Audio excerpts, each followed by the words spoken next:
Hi hello, ನಾನೀಗ ಸಿಂಪಲಾಗಿ ಉಪ್ಪಿಟ್ಟು ಮಾಡೋದು ಹೇಗೆ ಅಂತ ತೋರಿಸ್ತಾ ಇದ್ದೀನಿ. ಈಗ ಬಾಣಲಿಗೆ ಒಂದು 3 ಸ್ಪೂನು ಎಣ್ಣೆ, ಸಾಸಿವೆ, ಜೀರಿಗೆ ಮತ್ತು ಹಸಿಮೆಣಸಿನ್ಕಾಯಿ, ಈರುಳ್ಳಿ ಸ್ವಲ್ಪ ಹಾಕಿ ಚೆನ್ನಾಗಿ ಫ್ರೈ ಮಾಡಬೇಕು. ಸ್ವಲ್ಪ ಕಲರ್ ಚೇಂಜ್ ಆಗೋವರೆಗೂ ಫ್ರೈ ಮಾಡಬೇಕು.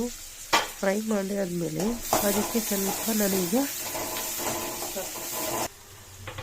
ಕ್ಯಾಪ್ಸಿಕಮ್ಮು, ಕ್ಯಾರೆಟು ಮತ್ತು ಬೀನ್ಸು 3 ಸಣ್ಣಗೆ ಹೆಚ್ಚಿಟ್ಕೊಂಡಿದ್ದೀನಿ. ಅದನ್ನು ಹಾಕಿಬಿಟ್ಟು ಚೆನ್ನಾಗಿ ಫ್ರೈ ಮಾಡ್ತಾಯಿದ್ದೀನಿ. ಸ್ವಲ್ಪ ಫ್ರೈ ಆದಮೇಲೆ ಅದಕ್ಕೆ ಒಂದು ಸ್ವಲ್ಪ ಉಪ್ಪು, ನಮ್ಗೆ ಎಷ್ಟು ಬೇಕೋ ಅಷ್ಟು ರುಚಿಗೆ ತಕ್ಕಷ್ಟು ಉಪ್ಪು, ಇದು ಅರಿಶಿನ ಹಾಕಿಬಿಟ್ಟು ಸ್ವಲ್ಪ ಟೊಮೆಟೊ ಹಾಕಿ ನಾನು ಬೇಯಿಸ್ತಾ ಇದ್ದೀನಿ. ಇದಕ್ಕೆ ನಾನು ಆಲ್ರೆಡಿ ಬೇಯಿಸಿಕೊಂಡಿದ್ದೀನಿ. ಇದನ್ನು ನಾನು ಬೆಂಕಿ ರವೆ ಯೂಸ್ ಮಾಡ್ತಿದ್ದೀನಿ ಉಪ್ಪಿಟ್ಟಿಗೆ.